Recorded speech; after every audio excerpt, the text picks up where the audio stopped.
Genesis 18. The Lord appeared to Abraham near the great trees of Mamre, while he was sitting at the entrance to his tent in the heat of the day. Abraham looked up and saw 3 men standing nearby. When he saw them, he hurried from the entrance of his tent to meet them and bowed low to the ground. He said, "If I have found favor in your eyes, my Lord, do not pass your servant by. Let a little water be brought, and then you may all wash your feet and rest under this tree. Let me get you something to eat, so you can be refreshed and then go on your way, now that you have come to your servant." "Very well," they answered. "Do as you say." So Abraham hurried into the tent to Sarah. "Quick," he said, "get 3 seahs of the finest flour and knead it and bake some bread."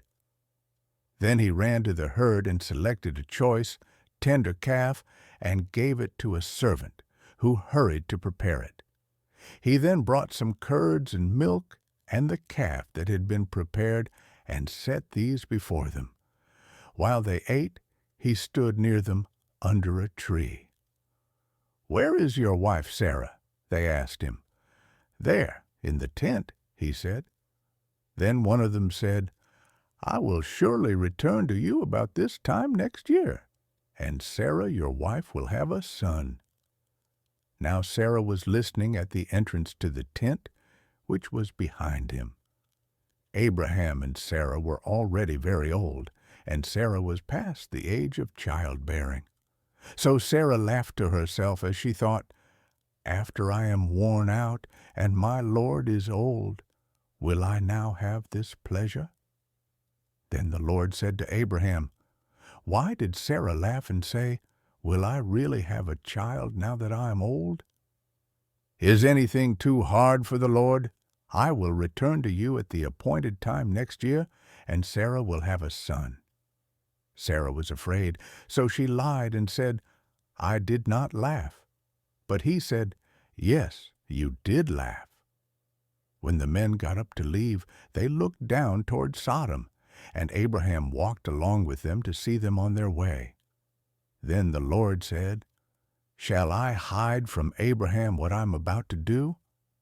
Abraham will surely become a great and powerful nation, and all nations on earth will be blessed through him. For I have chosen him, so that he will direct his children and his household after him to keep the way of the Lord, by doing what is right and just, so that the Lord will bring about for Abraham what he has promised him."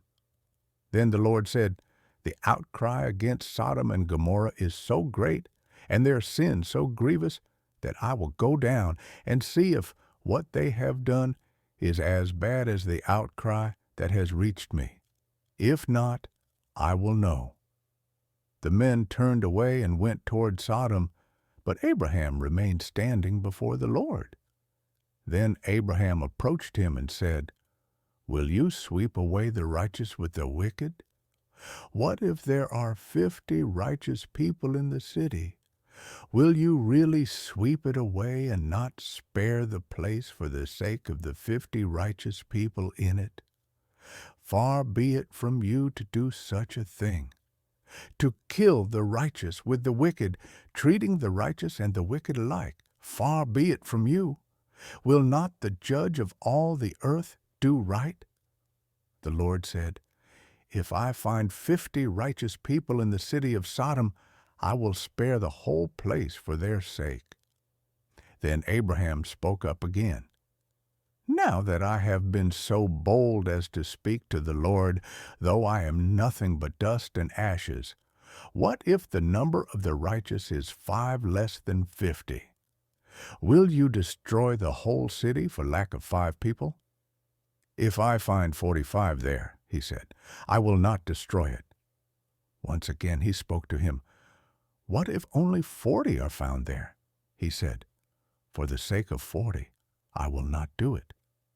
Then he said, "May the Lord not be angry, but let me speak.